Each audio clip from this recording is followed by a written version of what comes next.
Hey there, I am back with another deck review, and today we're going to be looking at the Chinese Zodiac 2021 Year of the Ox playing cards from Legends.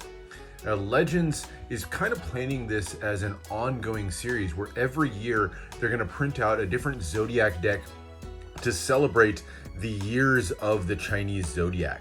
Chinese Zodiac is this 12-year cycle. Each year represents a different animal.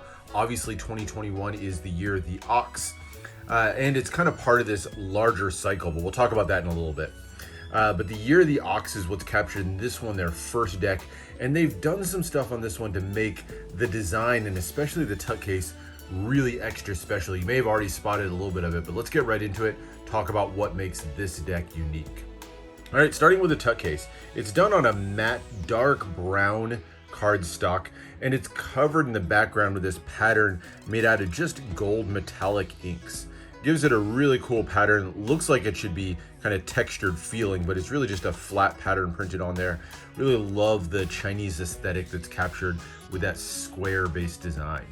The front design is really heavy use of that copper foiling. Great look against the brown. The copper brown combination is a really good look. Has Chinese Zodiac and then Legends in big letters, kind of similar to what you'd see like with the bicycle logo across the front of a tuck case. And the bottom here has the year 2021, and then these two symbols here. This is Xin and Shao. Now, I mentioned that in addition to the 12-year cycle, there's actually a larger cycle for Chinese Zodiac, and that's what these represent. So there's actually a larger 60-year cycle. So the Chinese Zodiac's a combination of, see if I can do this real quick, combination of earthly branches and heavenly stems. So the earthly branches, there's 12 of those. We're in the year of the ox. That's what this symbol represents. And then this symbol over here is the heavenly branch. Each one of those branches is associated with a different element. So we're actually in the year of the metal ox, or the Xin and Shao. So that's what those symbols down here are. Really cool look to it, but the really special part is this die cut in the center. You'll see the card print peeking out there, but this die cut or laser cut image here in the center that's cut directly out of the tuck case. You can see the super intricate work that's done. You have this sort of meander pattern going around in a circle, giving that Chinese aesthetic, and then the silhouette of an ox right there in the middle. It's a really cool demonstration of new technology on tuck cases. Love the effect that it creates, and with that really striking card back that we'll look at in a second, really gives you a chance to kind of preview it, maybe even incorporate the back design into the tuck case. Really cool finish to it. But more to come on that. All right, turning the sides, you just have Legends Playing Card Company on one side, Supreme Quality Playing Cards on the other. Some ad copy, a little bit hard to read with that patterning on the bottom, but ad copy for Legends and the artist Alan Chung. And then on the top, just has poker size and Kowlin finish. The back here has another die cut element where you can see another element of the card design peeking out, and some really intricate sort of floral patterns here. Let me see if I can get the cards out. Maybe give you a slightly better look at some of that. So there you can see just how intricate that patterning is they're able to create with that laser engraving. And then around the edges, you have all the animals of the Zodiac with, of course, the ox featured at the top. And then more just Chinese style bordering around the edge. Really striking, unique tuck case. Definitely a little bit more fragile of one. You can see how easily that could get ripped right there. So one you're going to want to be careful with if you open it up. But really beautiful look to it overall. All right, let's get into the cards. We'll start with the back design. And here it is. Beautifully done with huge amounts of foiling on it.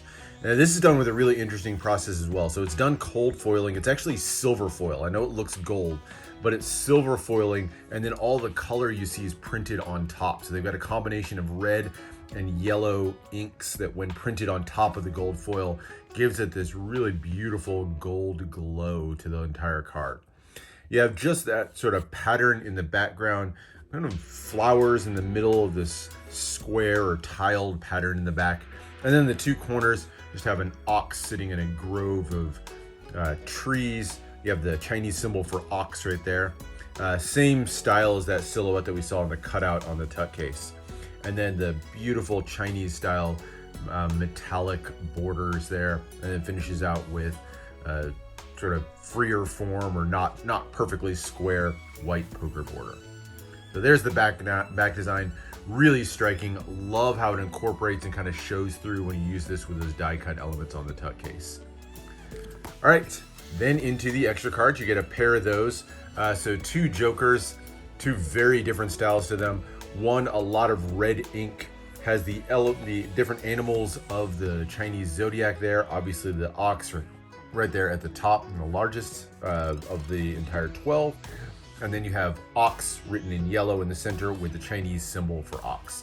And obviously this element here was designed to show through on the circle cutout on the back of the tuck case.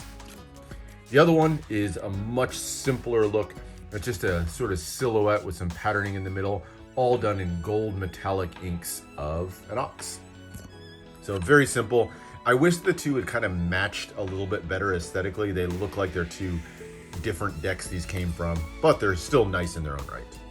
All right, now the rest of the deck is fairly standard. So your aces, nothing too out of the ordinary on these. The ace of diamonds is the one power ace and the only one that's kind of slightly customized. You have that gold metallic ink of the ox in the center and a little bit of patterning as well as legends written underneath.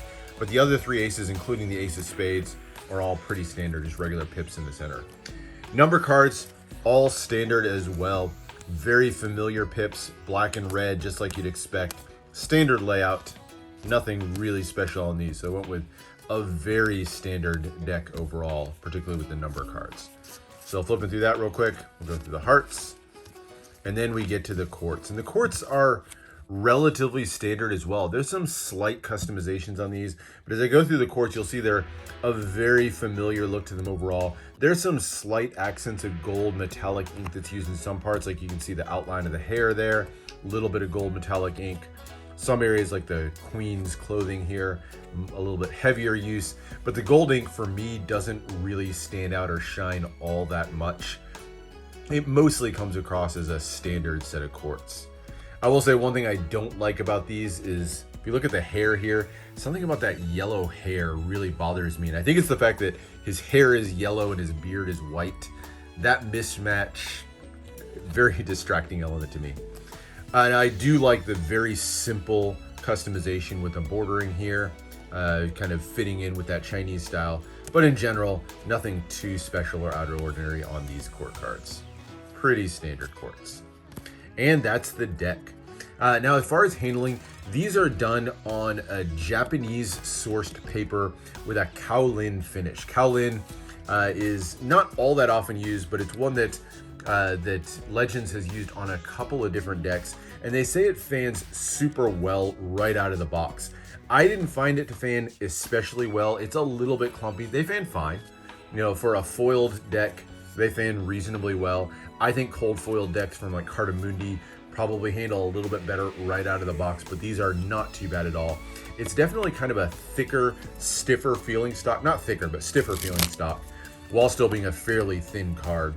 So it feels like it'd be a fairly sturdy deck if you wanted to use this a little bit more heavily. So not bad feel to the deck overall. Handling's decent on these. You know, I wouldn't put this at very top notch, but for a highly foiled and customized deck, I think it handles really well. The deck overall, I think this would be a great deck to use, you know, for gameplay or magic. I think it would really stand out while still being familiar enough on the faces to be really usable for those functions. And as an art deck, while I think the faces of the cards were kind of ignored, if you will, in favor of really amping up the back design in the tuck case, I think as an art deck, especially if you're a big fan of tuck cases, this is almost a must-have if you're a collector of great tuck cases. Just the unique aspects that are built into the tuck case, even if the faces of the cards are the court cards, maybe a little bit on the disappointing side after going through how high-end everything else looks. So I think it's a great art deck just for the back design and the tuck case, and just a really functional deck besides that. But that's it. That is the look at the Year of the Ox 2021 deck from Legends.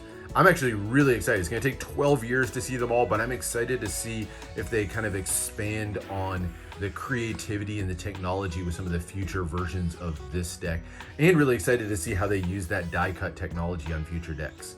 That's it. That is the look at the Year of the Ox. Hope you enjoyed. Make sure to subscribe for more deck reviews and unboxings, and let me know what else you want to see, and I'll see you for the next one.